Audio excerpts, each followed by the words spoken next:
Chris Renaud, you brought us The Secret Life of Pets this year. It was a humongous success all over the world. But I want to go back to the beginning. I know you've been working with Illumination for a while now, but what attracted you to this particular story?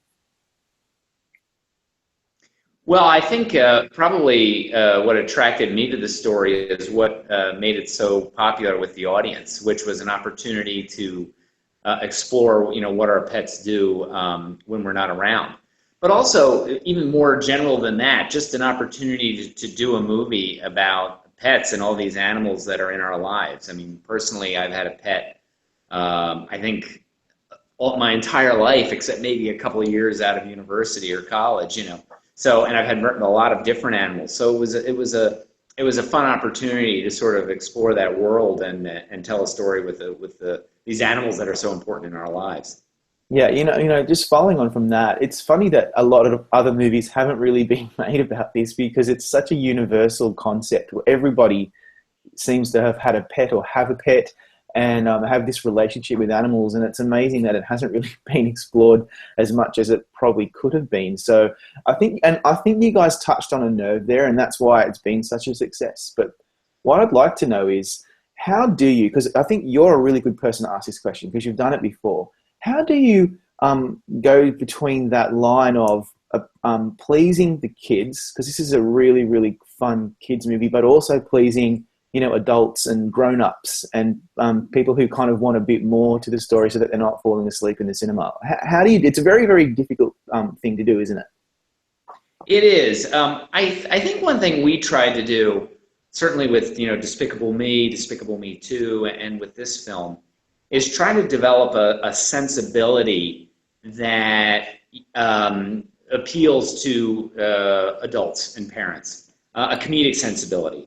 Very often, and a lot of that has to do in some ways, of course, it's like how the story is written and the dialogue, but it's also the actors that we cast.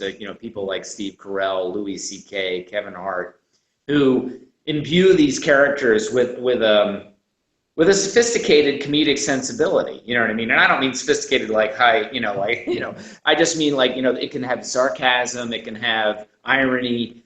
And I think that's something we really try to employ in the development of our characters so they don't just come off as surface or first degree. There's always a good, for instance, is like, in The Secret Life of Pets is Tiberius the Hawk. When we first started talking about the character, he was a bad guy and he kind of is, lived in the shadows. And as we started talking about it more, we realized, okay, well, what's a new expression of that kind of character?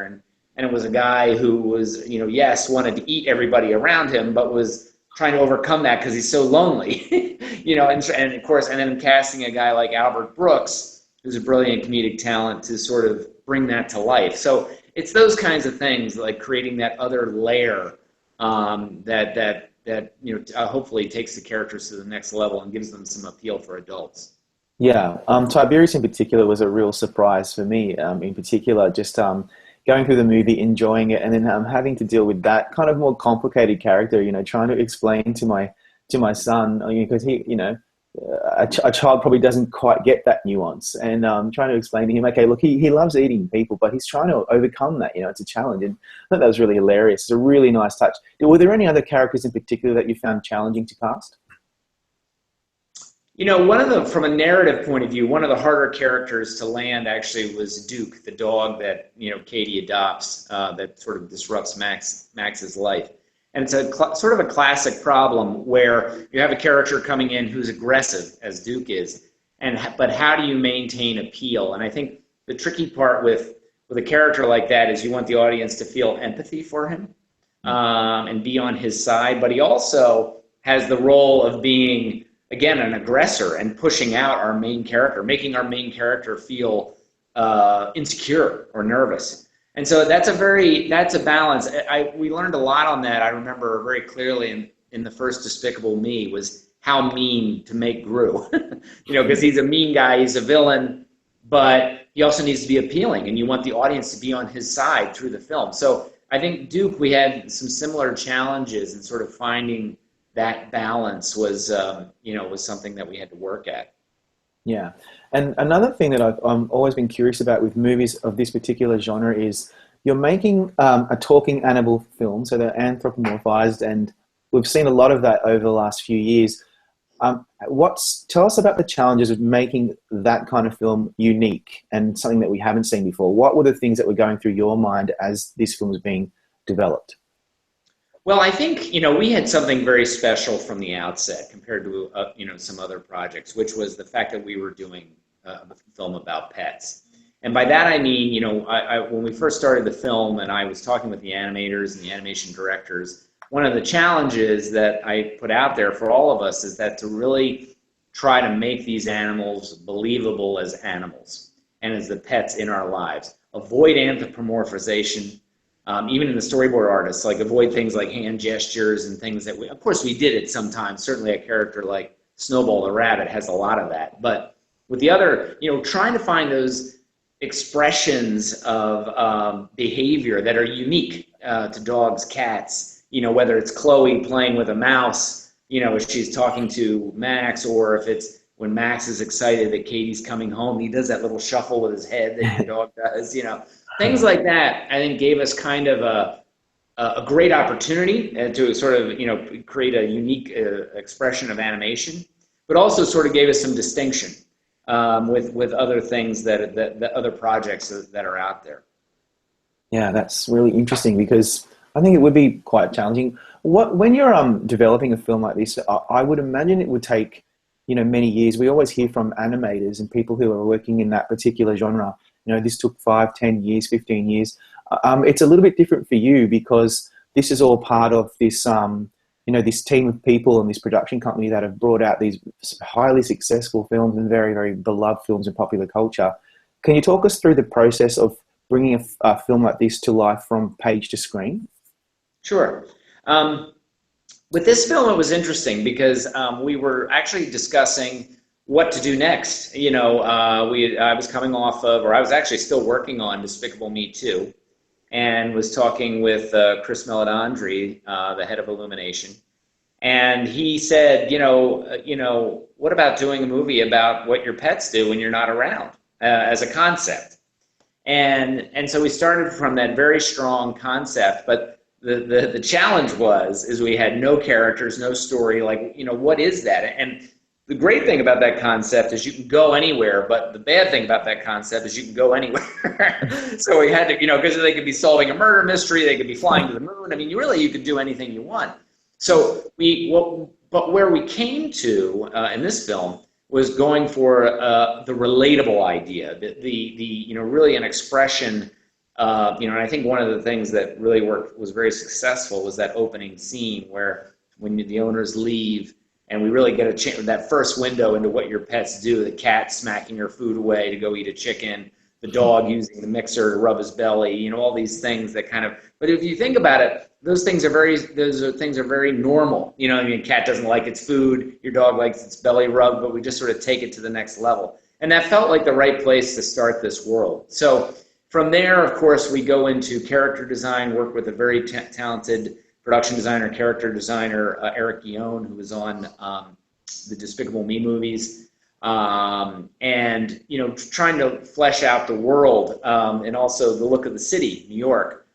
We were very influenced by a French illustrator named Sempe, who did a lot of New Yorker covers, and so creating this kind of heightened but beautiful reality around New York. And again, as I mentioned before, working with the animators, what's the animation style? And very quickly, when I launched the animators, I sort of showed them all these great clips from YouTube of pets doing just crazy things, and we brought in we had a dog trainer bring in a couple of dogs, and again reaffirming the idea with the team that what we want all of these animals to do, not just the dogs, but them to be real, to feel like how do we create animated performance that feels true. And then of course casting the cast, the major roles. And again, that changes the movie again. Our script writer, once the actor starts recording, it sort of changes the character, whether they're, certainly somebody like Kevin Hart, he's got his own way of saying things. Louis C.K. was great in that he sort of gave a dog's perspective to his lines. And then, are you still there? Oh, you went away for a second. And then Brian Lynch was writing for these characters, he would change, he would kind of like he got the voice basically, you know what I mean? Like he's like, oh, okay, so this is how this guy would say this now. So you sort of just, it's a little bit with developing these characters, a bit of a process of discovery. And then of course, we go through the normal pipeline of, layout to animation to rendering. And but that's kind of, that was sort of our in a nutshell, I guess, or not really, of our process of how it went from concept to finished film.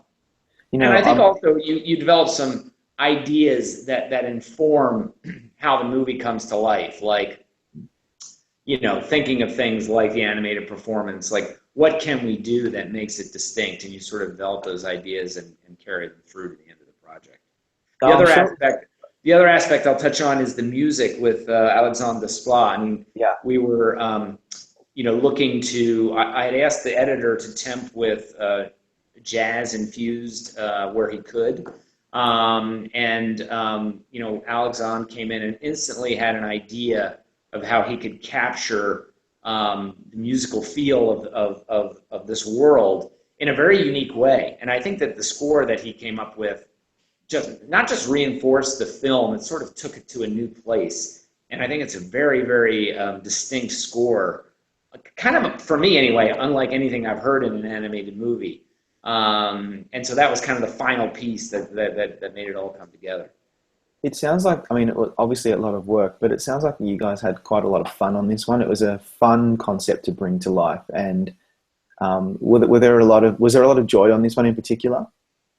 There was, and I think, the interesting thing about this project was I think it allowed a lot of us, myself, the writers, the producer, to the animators, everybody, to sort of draw upon your own memories of animals you knew or had or friends had, and incorporate them into the storytelling. And that was kind of a fun thing. In fact, I started this movie resistant to getting a dog, and I ended the movie, we got a dog. so I think it sort of shows you my own, process, because my kids wanted a dog, and, we're living in an apartment, and now we have a dog, and I couldn't be happier, because, I had a dog when I was a kid, and it was a great experience, great relationship in my life, and like to have another, it's been great. So I think that was the fun part of it. It was like everybody kind of drew on their own experiences to make it known. That makes a lot of sense.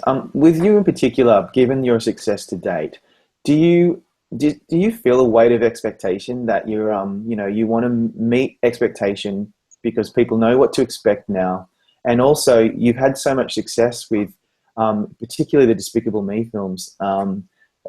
Does that ever weigh on you, or do you just kind of let that go and just go with the creative process and see what happens? If I'm being honest, I think it's a double-edged sword, to be honest with you. I think when you have success, you can be a little bit of a prisoner to it. You know what I mean? In the sense that you're like a little afraid to step outside of that, to continue to challenge yourself, find new creative ways to express yourself. However, the flip side is I cannot tell you how gratifying it has been for me to be a part of developing these characters, not just in Pets, but in Despicable Me, that have really touched people and are part of people's lives. And I frankly put, I think that's a rare gift for any artist to be a part of that. The things that I loved as a kid, like, Star Wars and, comic books, and to be able to sort of, again, work with a talented team to create more characters that I think resonate. Maybe they won't last as long as Star Wars or Spider-Man. I don't know yet, but, it's been extremely gratifying. So what the success means is that a large audience has, gravitated towards something you helped create. And that's an extremely exciting thing to be part of. So, as you say, and as I mentioned at the beginning, yes, there are some tricky things that come with success too. But I think, I would choose success over not being successful. I think that's fair enough. I think we should give you that one. And finally, can you give us a sneak peek? There's a sequel planned, right? Are you involved, and what can you tell us so far? Yes, I am directing the sequel. I can't really give any plot details yet. Sorry about that. That's okay. But yes, I mean we are in the and what we're trying to do is what we always try to do with our sequels, is find new territory to explore. You know, new characters. And again, like what are some other aspects of pets in our lives that we can play with, and hopefully do that. Versus revisiting the first film. You know what I mean? And sort of find like new ways to, where can we take this, and still stay true to what made the first film work. Yeah. Chris Renaud, thank you so much for your time today. Good luck for the upcoming Golden Globes and Oscars and all the award seasons. We hope to see Secret Life of Pets in the awards game. Thank you so much. Take care.